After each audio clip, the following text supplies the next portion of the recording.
Apat na karakter sa FPJ Batang Quiapo na pinagbibidahan ni Coco Martin ang nagpaalam na matapos ang sunod-sunod na pasabog na eksena nitong mga nagdaang episode.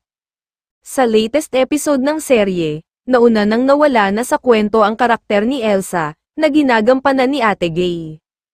Nagbabawas naman kasi talaga na ng tao si Coco sa nasabing serye.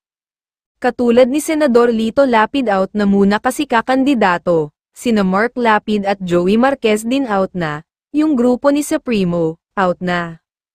Tapos na rin ang karakter ni Sir Jaime Fabregas na si Don Facundo, Miss Tessie Tomas, Noni Buencamino at Ara Davao. Sa pagkawala ng maraming karakter ay aasahan daw na may mga papasok na mga bagong artista sa programa.